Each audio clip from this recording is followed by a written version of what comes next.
back to my channel. So we're currently in chapter 3 of the Smart Money Tribe, restructuring the business.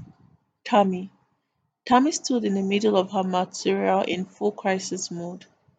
The worst thing that could possibly happen a fortnight before one of the busiest Lagos wedding weekends, aside from the material catching actual fire, two out of her three tailors had quit. No notice, no sorry, no goodbye.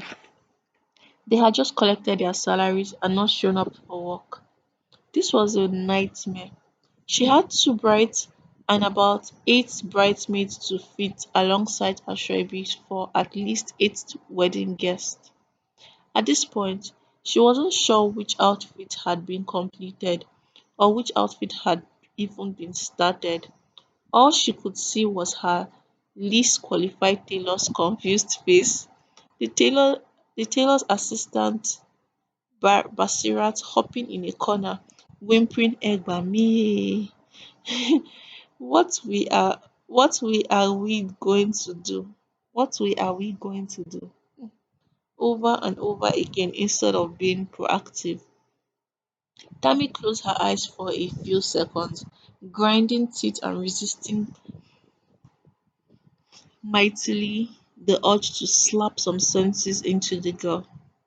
She was so angry, angry at how disloyal they had been, but mostly mad at herself because she should have known better.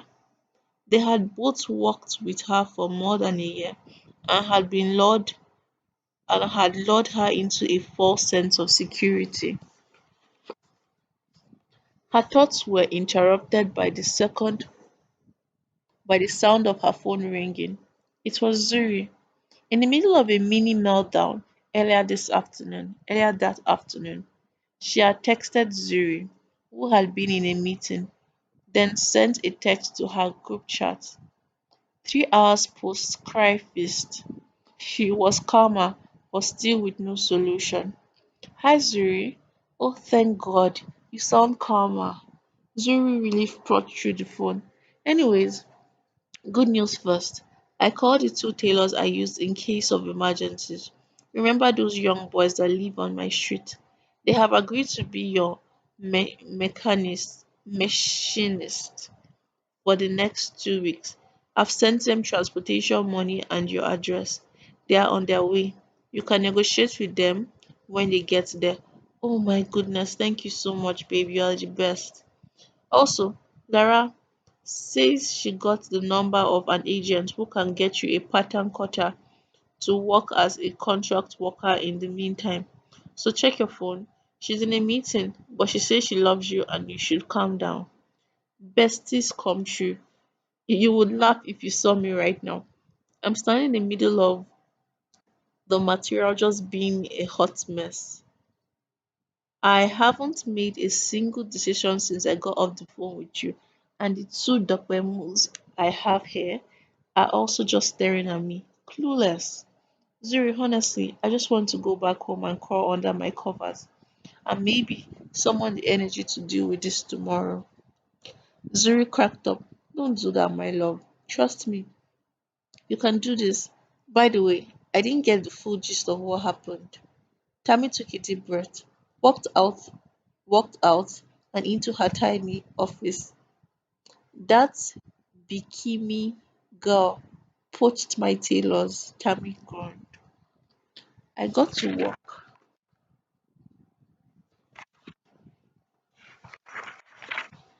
I got to work this morning and noticed that two of them went in. I thought they were running late, but 2 hours into the day, they were still not at work. So I started calling and sending messages. No response.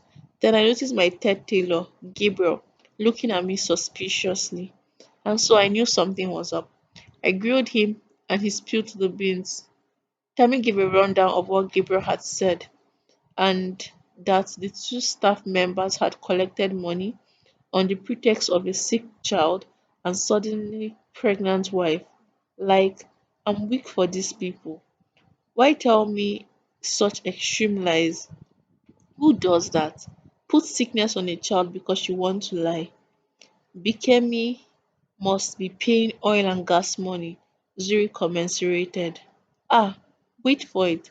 The salary difference is 15,000. I mean, to avoid this drama, I would have happily increased their salaries.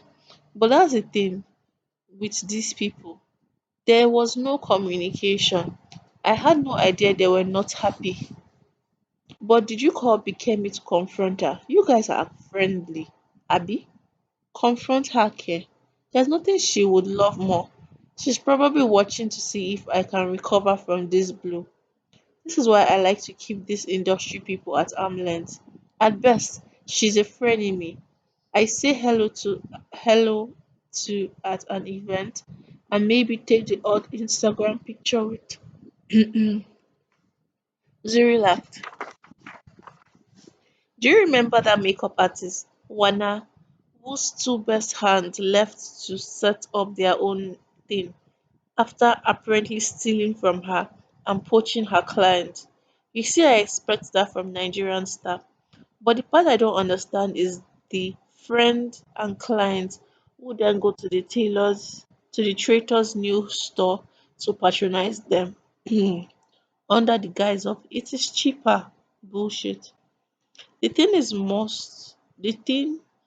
most of them are entrepreneurs who run their own business. So they have staff. You know that their decision would be a lot different if they put themselves in Wana's shoes. Tammy frantically typed an email to yet another customer informing them of a slight change in their next appointment date. As she listened to the misfortunes of Wana as, as told by Zuri, man, the thing blew my mind. Oh. At the time, I wondered how her business would cope because she had been training those girls for years, and I heard a lot of her clients potted. At first, I was like, but they are not slaves now. It's okay for them to go and start their own thing. Then I heard a story from her. Nobody says they have to work for her forever, but how you live is extremely important. The ironic thing is, they'll probably soon figure out that running their own business is not beans. Zuri ended with a sigh. You know, Tammy agreed. It's not beans at all. I'm not going to let this throw me.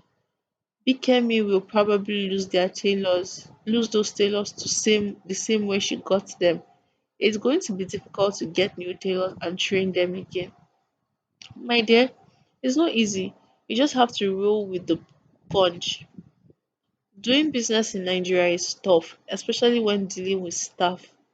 The other day, I interviewed someone who had a computer studies degree with no real life experience with an actual computer. Zuri launched into a tirade about the ills of Nigerian education system. She called graduates with degrees, so-called graduates with degrees, but no actual education, and the chaos it causes for employers. They are so focused on certificates that they forget the actual learning. I figured it out when she couldn't do basic things with Excel, and sadly, I wasn't even phased because I am so used to these inconsistencies. When I hire these days, I focus on the people with the best attitude and training potential. So I cannot even imagine what it's like for you dealing with tailors who have even less education. Zero ended her rant and took a deep breath. Tammy sighed, girl, I don't even know. I'm just going to focus on the BC in front of me now.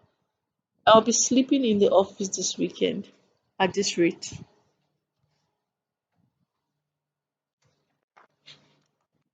One step at a time, babe. One step at a time. Zuri got off the phone. Lara Lara glanced at the bouquet of pink roses that had been delivered that morning from her favorite florist in Lagos, RF Garden. They're also my favorite. The flowers had come with a note from Deji Suleiman. Congratulations on your new job. Let's celebrate. Have dinner with me. His note read. This guy is persistent, Lara thought. Since the funeral, Besides the large check he had written to offset some of her mother's funeral costs, there had been a series of thoughtful gifts sent to her house and office. They ranged from expensive jewelries, a Van Cleef and Apple's bracelet, which cost upward of $3,000, with a note that said, "Lara, you deserve beautiful things," to food from Salma, her favorite lunch place in Victoria Island. The note said he had seen on Instagram that she was a regular there, which made her smile. Hmm. The week before, she had also received a flower arrangement at home with a note from Diamond and Pearl Travel saying, "All expense paid trip anywhere courtesy of DS." When she called him to say thank you, he said she deserved the break after everything she had been through with her mother, illness, and subsequent death. Until now, Deji had not asked for anything in return, but she wasn't a child. His generosity would not come without a price. Even though he hadn't said or done anything specific, she was sure that this was all a ploy to get her to date him, which would have been lovely if he wasn't already very married. The expensive gifts were lovely, but she didn't let them get to her head because Deji was a very wealthy guy. He could afford such lagresses. Lagres. Okay. And his bank account wouldn't even feel a pinch. Lara's thoughts were interrupted by a soft knock on her door. "Come in," she called. It was Amaka, her assistant. "Sorry, ma. MD just called an impromptu meeting in the conference room for senior management staff," Amaka informed her quietly. "For what for what time?" Lara queried. "Now, ma," Amaka responded. "Some of the other VPs are already there." "Okay, I'll be right there." Lara rose from behind her desk and smoothed her white style temple pantsuit. She had chosen this slightly edgy ensemble because these days she needed a boost to cope with her new work schedule. After months of interviewing and sending her resume throughout her network, she had finally found a job she was excited about. She had taken a business deployment development role at a boutique indigenous company, Oasis Oil and Gas. It was ironic that despite all the interviews she had attended, her ideal job fell into her lap quite by chance after speaking up during a session at an industry conference she had participated in with a former colleague. Her now boss, Pere, had been speaking on the panel and impressed by her insightful questions. He asked to talk to her during the lunch break, where they had set up a meeting for the following week. She got the job on the spot. It had meant a significant pay cut from her from her previous role, as well as a change from oil trading to business development. But she was excited about her career prospects. As she walked into the conference room, she tried to hide her nervousness behind a smile. She found a seat next to the MD's chair at the head of the table and closest to the door, trying to gauge the temperature of the room. Was this a good or bad news meeting? "Good morning, ladies and gentlemen," Pere boomed, announcing his presence as he strode theatrically into the room. Lara was amused by the dramatics of it all. Pere had have had a great career in acting if he hadn't made so much money so early in his career. Still, his positive vibes seemed to indicate it was a good news meeting. "I'm pleased to announce that Oasis Oil and Gas won the bid for our very first deep offshore asset." The room erupted in applause. This was excellent news for everyone in the company. 6 months ago, Oasis had bid $75 million for a deep shore asset, which was a significant departure from the strictly onshore deals. That's a huge win, Lara thought. When she had started, she had been skeptical about whether they would be able to win because they had zero experience with drilling offshore and the competition had deeper pockets, which probably means we've paid too much for the asset, Lara suspected. No matter, we can recoup the money down the line, depending on what we find. The important thing is we have the block. The excitement in the room was palpable, and everyone had broken into side conversations. She could hear chairman from financing telling Shego that their bonuses next year was bound to be lit. Lara looked at one or two other women in the room, mostly filled with men, which wasn't surprising when you got to this level of management in a company like Oasis. Starting out, women made up almost half the workforce, but as she climbed the ladder, she had lost most of her female counterparts to marriage and babies. They had all gone on to start their own businesses or become full-time housewives so that they had more time to raise their kids. She wanted to ask a question, but didn't want to dampen the mood. As bold as she always felt like a duck when she was in the room like this, calm on the surface, but feet paddling furiously underneath. That makes a lot of sense. Be a duck, calm on the surface, but feet paddling furiously underneath. They don't need to see the nervousness in you. I like that. Continuation. She was going to ask her question anyway. Excuse me, sir. Perry turned to face her and nodded for her to proceed with her question. I assume the plan is to farm out part of our equity in order to bring the block to production. Yes, Perry replied non-committantly. I just wanted to know if we had any international partners on board yet, and what is the minimum work program commitment the government requires on this asset. Lara relaxed her face to present a pleasant exterior, so she didn't look too abrasive. A sharpshooter, Perry replied, impressed. Straight to business, before we even have a chance to celebrate our small win. She could hear murmurs around the room and could already see some of the men giving each other knowing looks. She didn't care. She had learned early on in her career that no matter how intimidated she was, she needed to speak up when she had a valid contribution. For phase one, they've given us 5 years. Perry expounded on the details of the deal.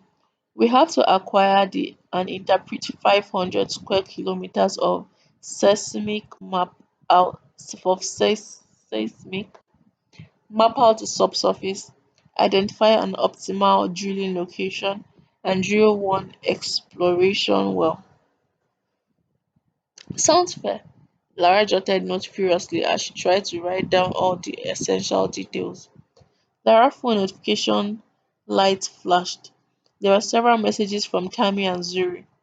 They seemed to be dealing with Tammy's Taylor emergency, but she couldn't leave the office right now. She had an idea she needed to run by her boss first, and if she didn't corner him as soon as the meeting was done, there was a real possibility that she would lose her shots because half the time the man was on a plane somewhere and she didn't have time to waste. This was her time to be aggressive about any more. That's my girl, Lara. That's my girl. So next Adeswa. Mommy, please can you read it again? SJ said. No, darling, it's time for bed. Adeswa refused gently. It's past your bedtime and you have school tomorrow. Please, mommy. SJ pouted, adding his adorable purple eyes. As tempted as she was to give in, she knew that it would only lead to even more begging for extra time off. Besides, she was tired. It had been a long day at the office, and she still had to have a difficult conversation with Soji before she went to bed. As she tucked SJ into under the covers and switched off his light. She heard Soji's footstep on the stairs. He was back from wherever he had done that day. From whatever he had done that day. They both knew it was not work. She hadn't confronted him about the money he had spent in Cocoon from their joint account weeks ago. She had wanted to, but the thought of the emotional gymnastics that went into discussing money issue with Soji had stopped her.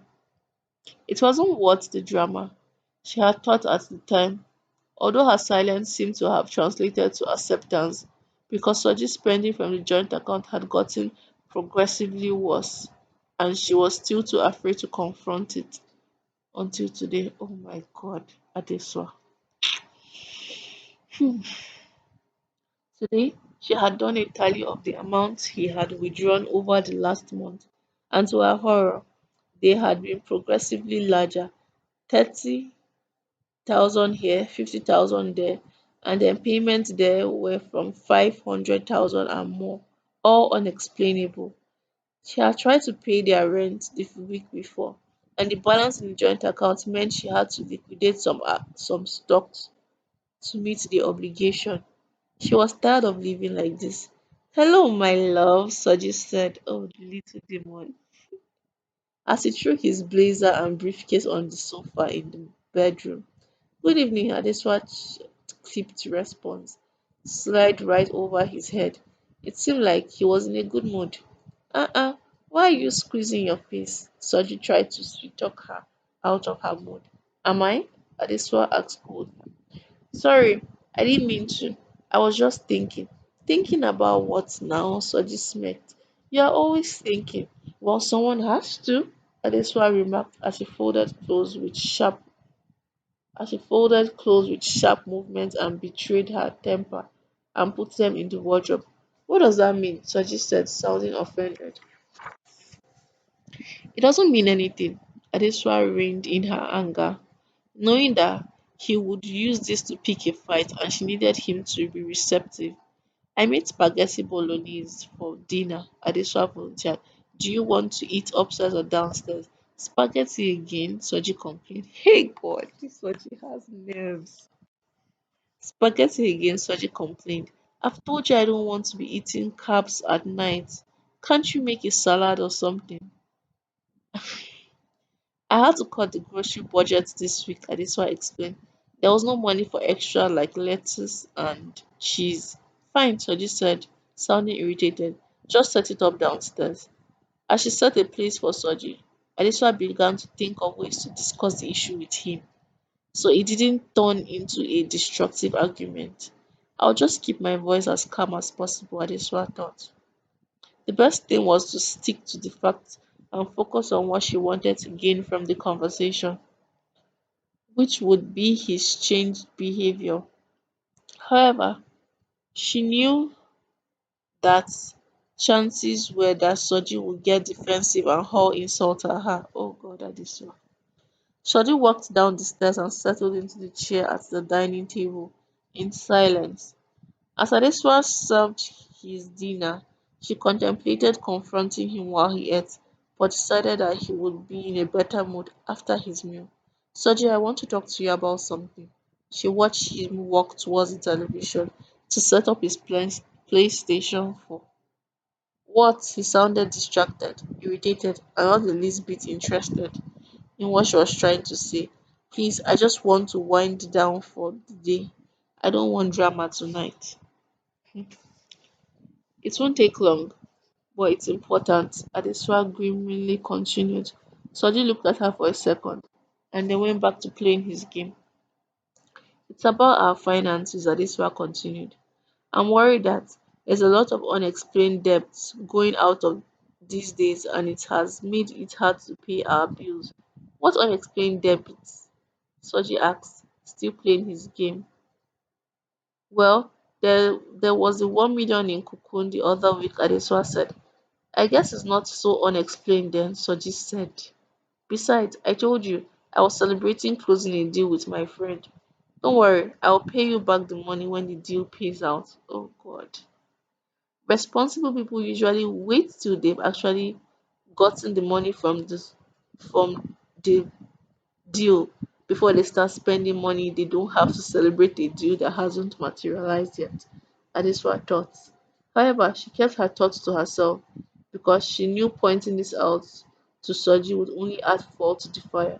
Okay, there was another half a million and I didn't wait, Soji said, cutting her off. Is this your plan? To emasculate me by tracking everything I've spent in the last couple of months? I'm getting upset. I'm trying to calm down. I'm not tracking you, Soji, Adeswa retorted.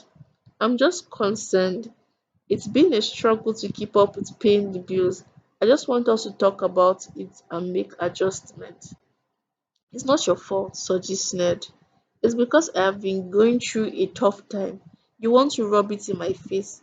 After you say you are a team, my money is our money. But when I spend it, you come to me with this crap. You are just manipulative. I don't need this. He grabbed his keys and stormed out of the house. Mhm. Adeswa sat down in silence until she heard him drive through the gate. Well, that was a disaster, she thought. She had known he would throw a fit to evade her questions, find a way to make his bad behavior her fault. But she was tired. She didn't know how much longer she could deal with this. However, she knew that tomorrow she would open a separate account and put her money there. Soji couldn't keep spending money he did not earn on things that was irrelevant to the family's well-being. It was a constant ping from her phone that startled her out of deep sleep. Oh, it's so early for this, Tammy thought as she reached for her phone. It had been a really long week. The crisis with her tailors had really messed with her production timeline. Even with the contract Taylor, Zuri and Lara had hooked her up with, things were still tight. She hadn't slept for more than 4 hours since Thursday because she had to stay in the studio to supervise and make sure everything was perfect. They had barely made their deadlines, but she was just grateful they fulfilled all their orders just in time. But all she wanted now was sleep. I can't believe I forgot to put my phone on vibration. It must be a client because none of her friends were crazy enough to call her at this time, unless it was an emergency. She squinted at her phone screen and saw a bunch of Instagram mentions and WhatsApp messages. What has happened now? The only time she got mentions like this was when it was her birthday or when a huge celebrity had worn her dress and all the blogs carried it. Celebrity fashion designer Tammy of Irawo destroys bride's wedding. She jerked fully awake and jackknifed out of bed. Oh my god, oh my god, oh my god. This was a disaster. The story in the blog read that after a bride had paid half a million naira to Tammy for a custom made dress, the dress had ripped at the back while she was in the dance floor with her husband because it was made of cheap fabric. She looked at the photos on the post. There was a photo of herself on the left and a photo of the distraughted bride on the right. It turned out to be Amaka, her bride from weeks ago, who kept changing the design and fabrics of her dress up until 2 days before the wedding. Tammy remembered how weight had also fluctuated not from the time she had commissioned the dress till the night before the event. Tammy was in shock because no one complained to her and the wedding was 2 weeks ago. Why now? They were dragging her in the comment section. Comments range from all you people that want to use big name designers. They are just deceiving you. They will use cheap fabric, then charge you an arm and a leg. Others Other customers also complained to some people, even calling her an ashawo. The insult poured in post after post.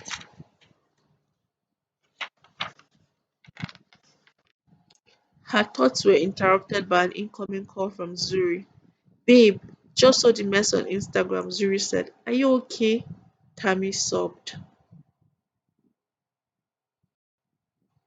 Tammy, it had been a long week. Between pulling out all the stops, trying to sort out the scandal, and the production crisis she was dealing with, Tammy was beyond frustrated. She was losing money left, right, and center. Clients were cancelling their orders. Some had asked for a refund. She was in survival mode, putting out fires daily, but she knew that could only work in the short term. She needed a long term plan for Irawo if Irawo stood a chance of survival. As she put her bag on the bed and changed to flat slippers, she glanced at her watch. It read a 5 minutes past 8. She was exhausted and was really looking forward to unwinding and watching a few episodes of Billions, a show a Showtime series she had become obsessed with, and going to bed early. No luck though. Her mom was waiting for her, and she knew no conversation with her mom would be swift. She resolved to give her short and sweet answer so she could at least keep the conversations to a 20-minute maximum. Hey mama, Tammy said as she walked through towards her mom, who was behind the stove stirring a pot of stew. She wrapped her arms around her mother, her fingers interlocking around the older woman's gentle round tummy. Tammy's head sank into her mother's back as she took in the scent of that reminded her of home, a mix of her mother's favorite Estee Estee Lauder scent, and she had been wearing since 1980s, combined with the herbs and spices she was using to cook her infamous red stew. Tammy, her mother squealed with delight. It felt like I haven't seen you all week. Are you running away from your mother? Or are we quarreling? Mommy, how can one run away from their best friend? The sugar in my tea. Tammy teased. Why you girl? Go job. Mama, Tammy laughed as she turned around to give Tammy a proper hug. It had been a tough couple of weeks, and Tammy had hardly been home, trying to resolve the crisis with her tailors and fulfill her customers' orders meant a lot of late nights and early mornings. This was the first time she had been back home before her parents were in bed. It was a hard week, Mama. You know what I've been going through with my business. Tammy whined in a sing-song baby voice. Your father has been looking for you. He says you have been avoiding his phone calls and sending him text messages that you'll call him back but never do, and that you'll see him at home. But we know how that has panned out. Tammy felt dread creep over her. With all her problems at work, she had been avoiding her father and the role they were sure to have over Irawo and its continual losses. She knew her dad was probably the best person to give her advice, but she also felt like he would never see her as anything more than his little girl who was playing at business. To be fair, she had given him reasons to think that way in the first few years of business because she had never really taken the whole thing seriously until 18 months ago. These days, her talk with her dad was painful. Although she had been working really hard to grow her business, so Irawo was no longer dependent on his handouts. All her strategies seemed to be failing at this point. She couldn't bear the disappointment he tried to hide in his voice, but showed so clearly in his eyes.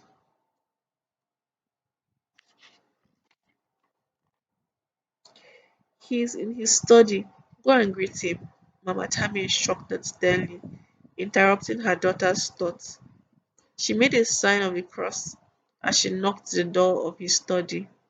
She loved her dad, but more than anything, she hated to feel like she was disappointing him. Daddy, it's Tammy, she said tentatively. Come in, her dad called. Hello, Papa. She gave her dad a hug before she sat opposite him. I'm glad you finally made an appearance, he chimed. Gallivanting around Lagos, Abby? Not even, Tammy denied. I've been steadily hustling this week. I had to deal with so many different issues with my tailors. I almost lost all my customers because two of my tailors quit. Hustling care. Are you a drug dealer? He looked slightly alarmed. I've told you to stop calling yourself a hustler.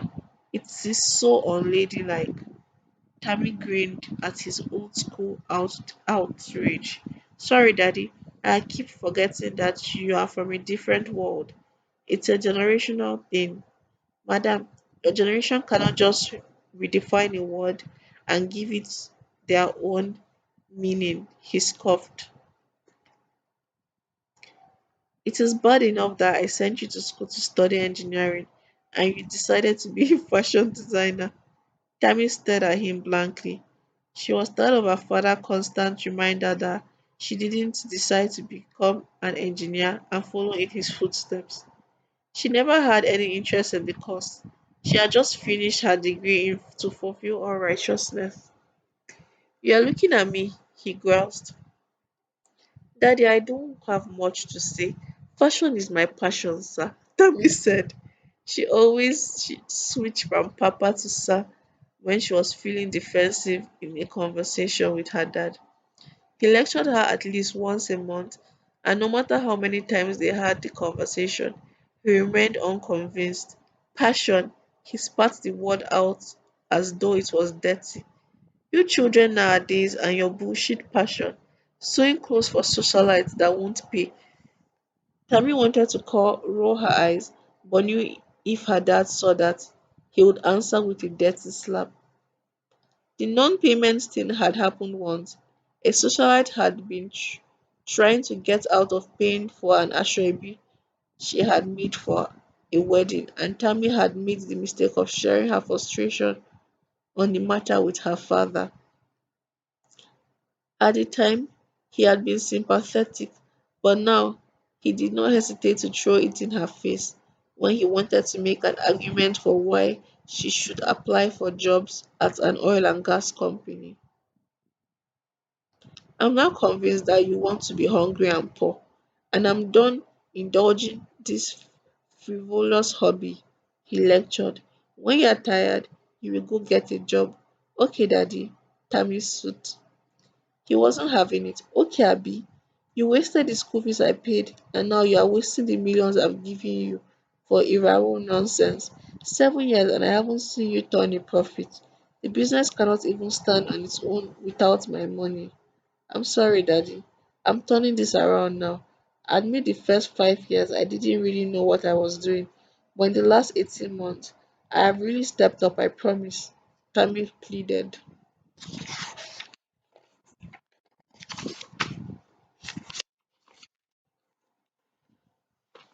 Hmm.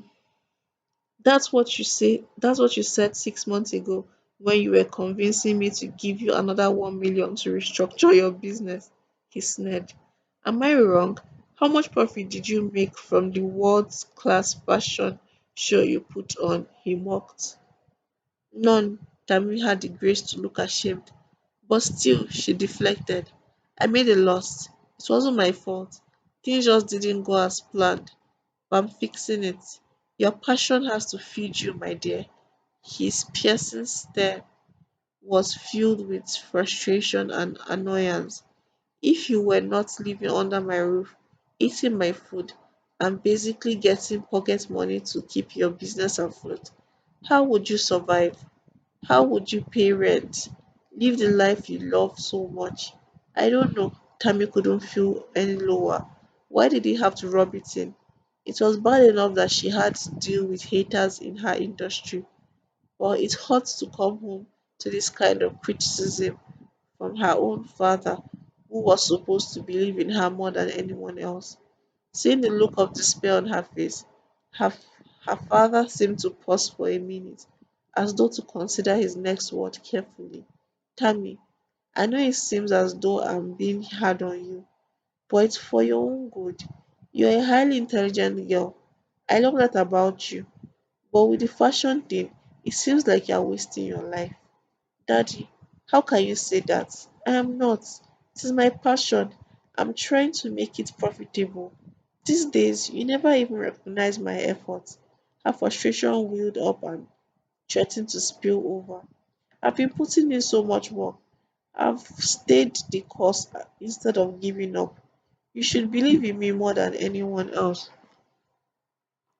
Don't be silly. Of course I believe you, Tammy.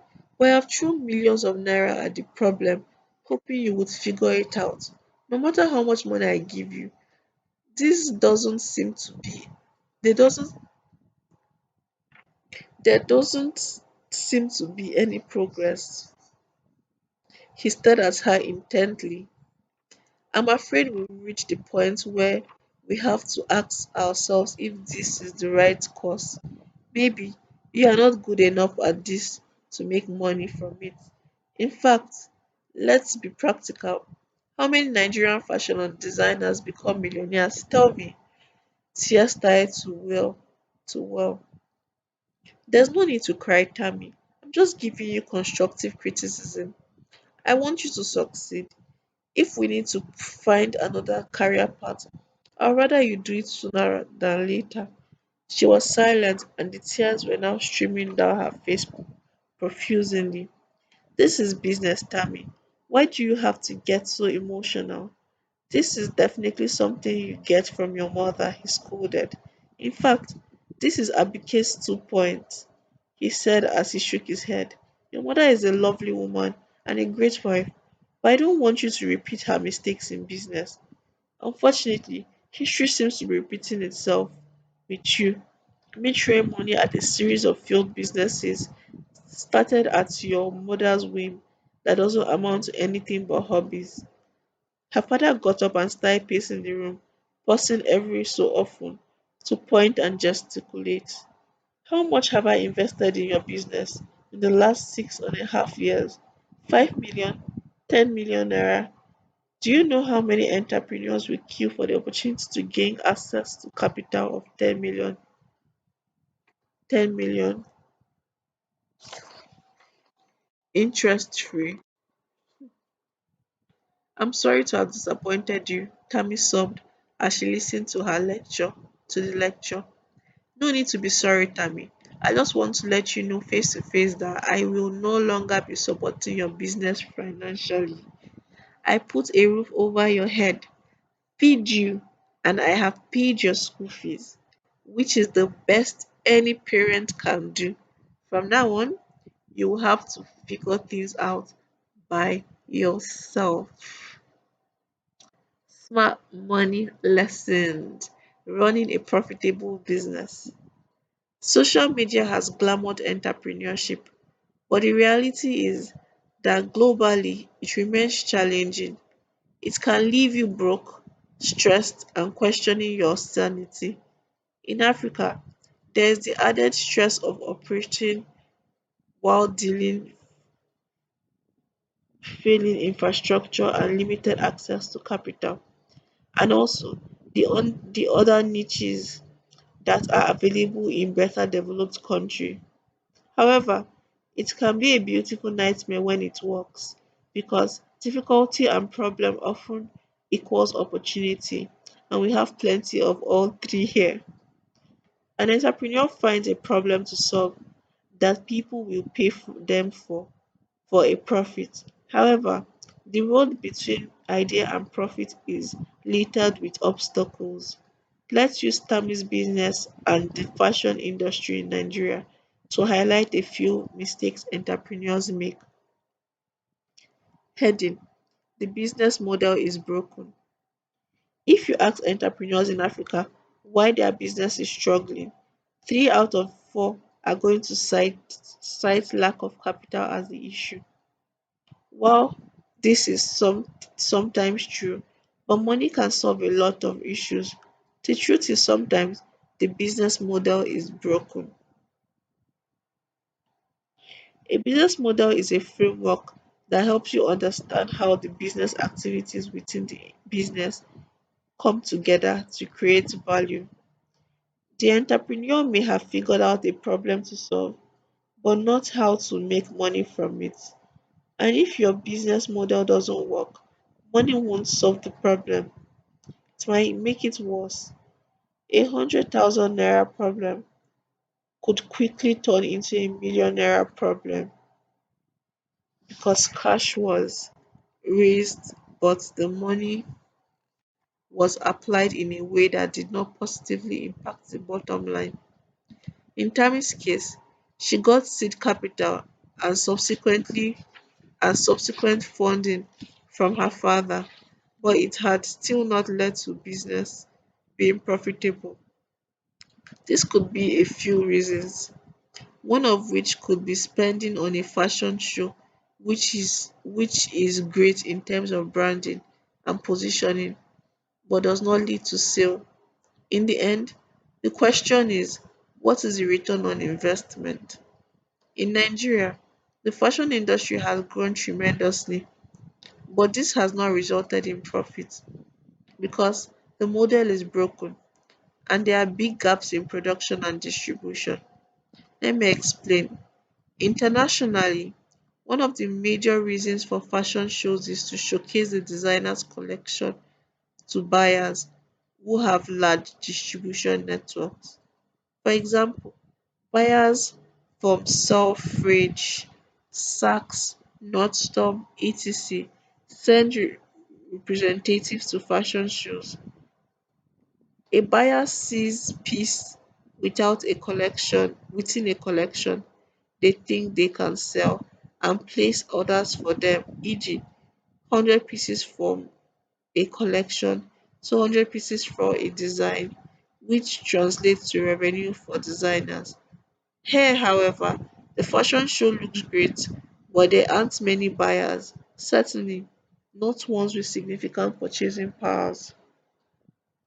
In cases where an international buyer may be interested, many designers have no production plan to cope, which means even though a buyer wants 100 pieces, the supply is simply not available due to issues of funding, poor planning, consistency, and quality and sizing. Production issues also come into play when it comes to issues of influencer marketing. Ready to wear designers give clothing to celebrities to help generate sales because the idea is to convert the influencer's audience into customers. However, this strategy is usually not effective because of poor production planning. For example, Tokemba Kinwa has 2 million followers and is a fashion influencer. Tammy gives her an Iraro dress to wear in an event well covered by press. The pictures are reposted on several digital platforms. People want the dress, and the enquiries start rolling in. Customer A calls Tammy to order the dress in size 12. Tammy says, "Sorry, we're out of stock, but we can make it for you within a week because the expectation is ready to wear." This frustrates the customer's experience. So, my question is, out of stock means out of what amount? 10 pieces? 20 pieces? Although the worry Although the worry many designers have is inventory risk, a better strategy would be producing 100 pieces, give one piece to an influencer you know can convert the audience into customers and make a ready supply of 99 pieces to sell when demand have been drummed in. Otherwise, a designer just ends up making free clothes for celebrities with no return on investment aside from brand visibility. Even on a retail level, the capacity for production and supply is an issue. Nigerian fashion designers have honed their customer acquisition strategy by showcasing design on platforms like Instagram. Like Tammy, they have drummed up the demand that is required but do not have the supply or capacity to meet said demand, causing dissatisfaction and a backlash. This can be a good problem if operational efficiency is improved on a bad one if it continues to frustrate the customer's experience and eventually tarnish the brand they have built.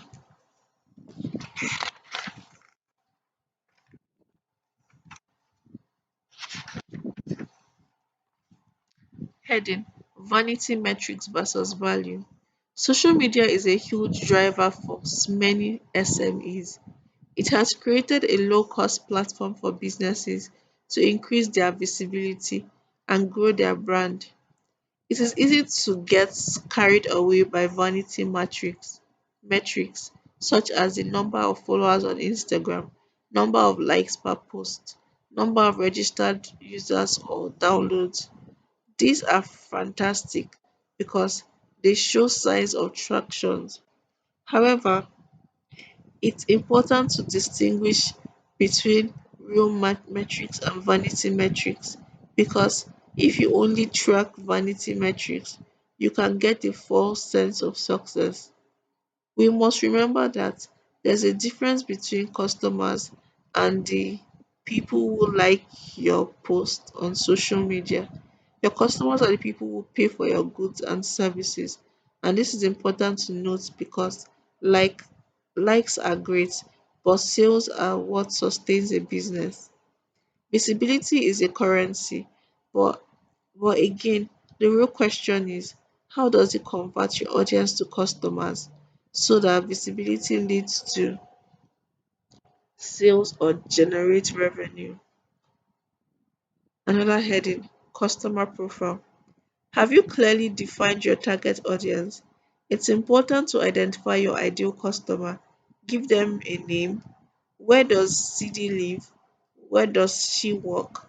How much disposable income does she have?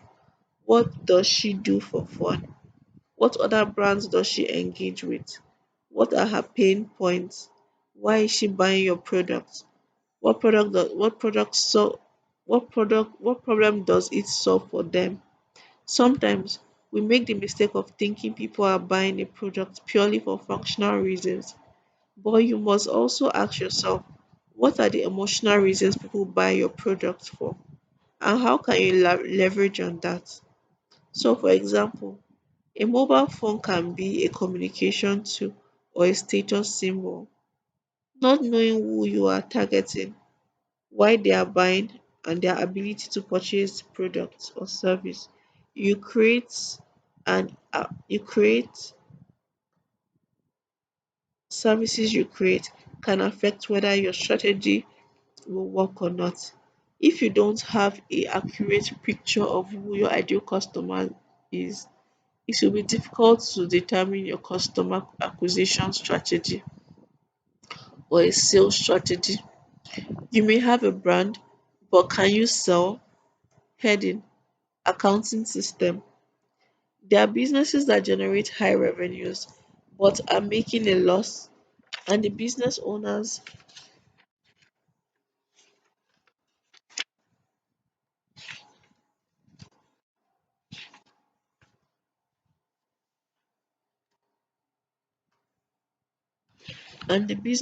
don't realize it because they don't keep accurate records. Sometimes it is because they don't separate their personal finances from their business finances, and sometimes it's because they rely on their bank balance and only started to probe when they are low on cash. This often leads to only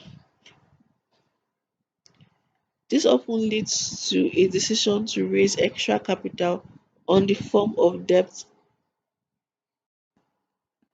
Sorry, was distracted.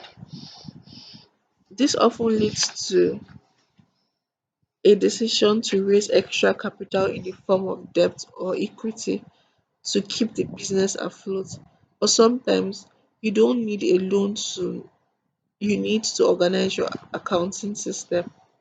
An accounting system captures your daily transactions and qualifies them sales and expenses. Sometimes it is not even about having fancy accounting software. It could be as simple as manually keeping track of the Excel sheet of what you've sold, where you received cash in exchange for goods versus who owes you money for goods sold, who you owe and who you owe. Example, your supplier will have given you raw materials on credit and the cost of things you've paid for it. It also helps with working capital management. It helps you determine when the money you owe is due and when you can expect payment you are owed. It is important to keep track because even when you introduce an accountant, it's easier to organize things. Heading, making assumptions instead of interpreting financial statements to make decisions. Many businesses make the mistake of going through their day-to-day operation, making assumptions instead of learning to interpret their finan- their financials to make decisions. Understanding your cash flow statement, balance sheet, and profit and loss statement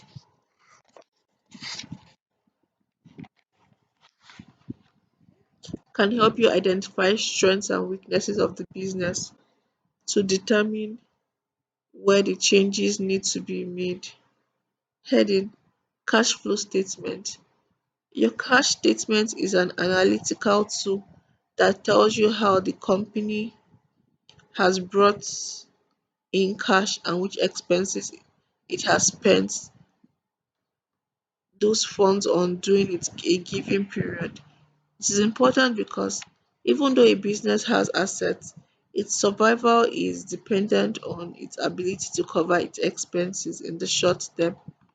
A business that consistently brings in more cash than it spends is considered healthy. Internal processes. This is a heading. Many small businesses lack internal processes, and this often leads to a combination of loss in income and the business owner being a slave to the company. This creates a situation where, due to the owner's inability to delegate, nothing works without them being physically present. To build a business that can outlive you or even work without you being physically present, you need structures. You must create a system that breaks down tasks to every aspect of the business: production, marketing, distribution, etc. From when you create a product or service to when customers make a payment. If you are an employee, you have a job. If you are self employed, you own a job. And a true business owner owns a system where other people work for them, which means if you leave the business, it will still run without you and grow without you. This is the goal, but most times we confuse self employment with business ownership. Whew. This comes to the end of chapter 3. I am physically and mentally exhausted. So please don't forget to like and subscribe to this channel. I will see you in chapter 4. Bye.